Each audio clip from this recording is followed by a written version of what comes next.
What if the next decade or so of AI development is going to be, well, hell on earth? It's a pretty stark warning, and it comes from Mo Gawdat, a guy who used to be a top executive at Google's legendary innovation lab. Today, we're going to break down his prophecy. Right, let's just let that sink in for a second. That's the timeline Mo Gawdat is laying out for us. He genuinely believes we're facing a period of just intense, unprecedented chaos before we can even start thinking about some kind of technological utopia.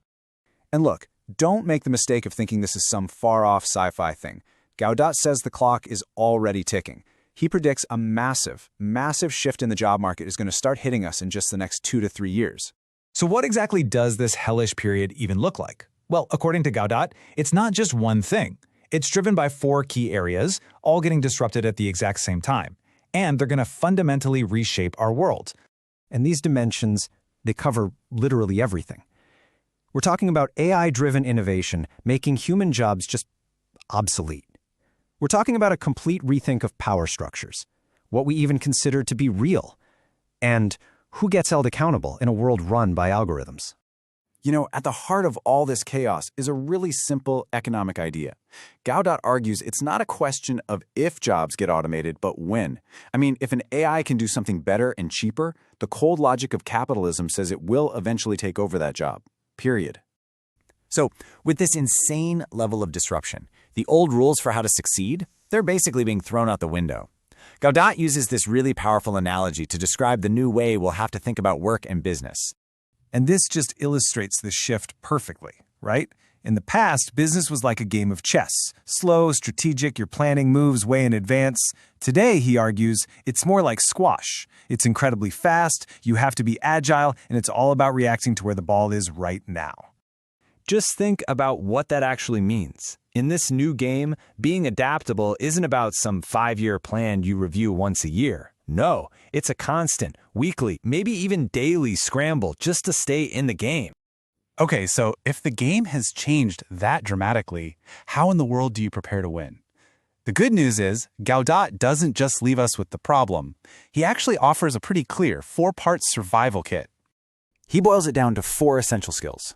Number 1, you have to master AI tools like they're your new business partner. 2, you have to become relentlessly agile and responsive. 3, we have to build and demand that our AI systems are ethical. And 4, and this one's huge, stop being so gullible. You have to question everything in an age of AI-powered propaganda.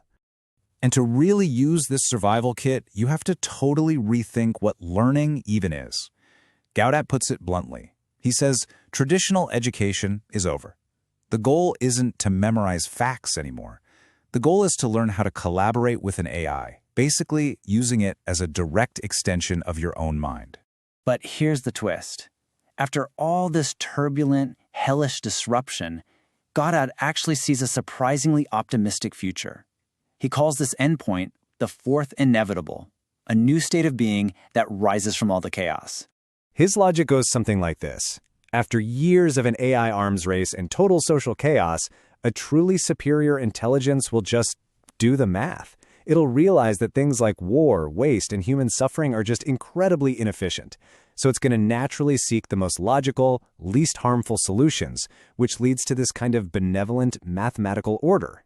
And he called this inevitable because of simple game theory. Any company or country that develops a better AI has to use it, or they'll be left behind.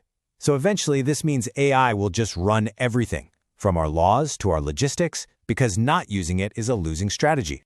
And all of that leaves us with one final, really provocative thought. Gawdat is basically betting that a hyper-rational AI, one that's free from human ego and greed, would be a better manager for humanity's future than the people currently in charge. So as we stand right at the beginning of this new era, the question he leaves us with is, do you agree?